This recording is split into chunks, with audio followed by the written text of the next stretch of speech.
if you could dream up a high school, and again, keeping in mind that you're writing for this audience right now, but if you could dream up the perfect creative entrepreneurial high school, what would be involved in that?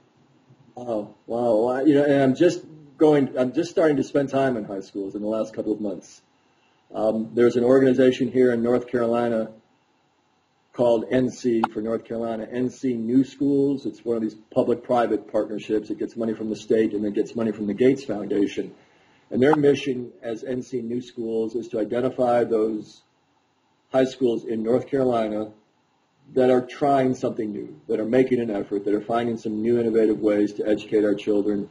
And then they're focusing in particular on about a dozen of them that are really doing some radical activities. For instance, there's a high school down in Goldsboro, which is in a rural old tobacco area towards the ocean from here. That's called the Wayne School of Engineering. It's a high school for engineering students. One that I've become most actively involved in is a brand new high school in the poorest school district in North Carolina. It's a magnet school that serves 3 different high schools in that poor school district called Yadkin Valley. And it's a high school that's wrapping itself around this new concept that's become quite popular across the country in high school reformation, and that's the concept of STEM, S-T-E-M, science, technology, engineering, and mathematics. When this school came together, and it's brand new, they just have first-year students there. When this school came together, the advisory council, the local business people, entrepreneurs, and education leaders of that community said, well, wait a minute. It shouldn't just be STEM. It should be STEM. It should be a 5th letter. There should be a C.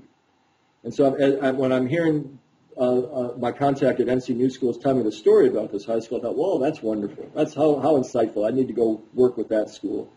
But then he went on to say that somebody else at that planning table said, no. To have creativity as a 5th letter is to, in effect, separate it out from these other activities. He said, instead, let's all insist, let's write it into our vision, write it into our mission statement, write it into everything that we need to write it into to make sure we're reinforcing this message to all the constituencies that need to hear it, is that each one of those 4 letters will be informed by C. Science will be taught creatively. Technology will be taught creatively. And so I've been to that school 3 or 4 times. I've seen a couple of things. Here's one thing I've seen, Carlos, that seems to me to be indicative of what a high school ought to be able to do. It was my first trip there. They gave me an hour or so to talk to the kids after lunch. We were close to the end of that hour. I was clearly in that mode of starting to wind it up a little bit and wind down, when the teachers all stood up in the back of the room and said, we've just all decided that the kids seem to be having enough fun that we're going to cancel what our plans were in our classrooms for the afternoon and continue doing this. Wow. And yeah, that deserves a great big wow, doesn't it? I mean, to imagine a spontaneous high school that has room to be spontaneous, that has room to change in a moment, that has room to say, oh, we were going to do A, but either because of how the students are reacting or because of an opportunity that's fallen into our lap or for whatever reason, that we can adopt the day in the moment and to become something else, is certainly indicative of an awesome high school, right? It's just that flexibility. I think that one of the things that a high school needs to begin to take a hold of, and this really is radical coming from, it's radical for me to hear me say this because I'm a liberal arts guy, I'm a humanities guy. My view is let's have education for quite some time, maybe through college, being about educating the soul, educating the individual. Then later, let's worry about practical things like vocational education.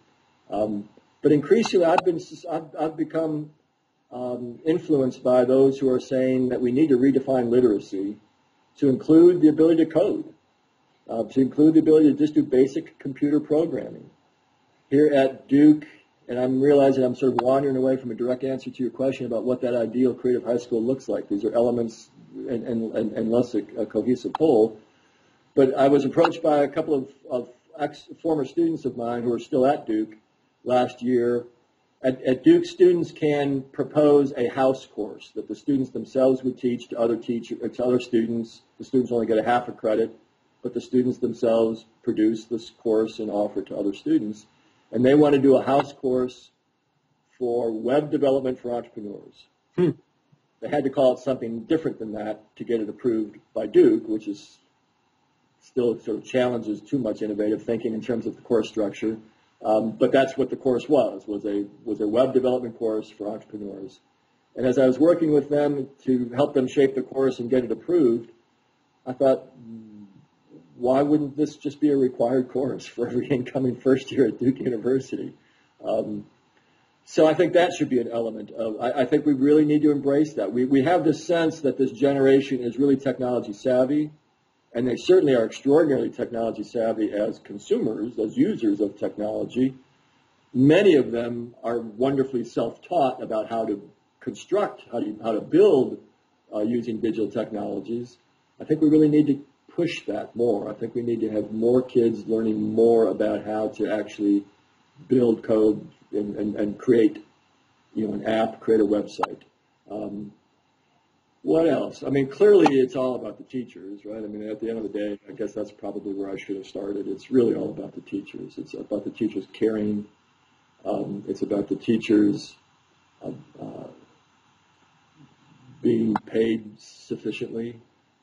It's about the teachers, and it's about teachers appreciating that, well, really at the end of the day, that's a deceptive label. Are they really teaching, or are they guides? Isn't their life about creating the environment which makes it most likely that people will learn? The Silicon Valley School, the STEM school, they don't call their teachers teachers. They call them coaches. And at first I thought, well, that sounds like a little bit of a gimmick. But then I thought, well, no, wait a minute. I'm always preaching the importance of being intentional about your language. And, of course, I will see a coach differently than I will see a teacher. And so I think would be an important element of a successful creative high school. That's Bo and Gus. I saw your dog down in the corner a moment ago. Hey, guys, hush, hush, hush, hush, hush. Hush, hush, hush, hush, hush. My dog just heard them.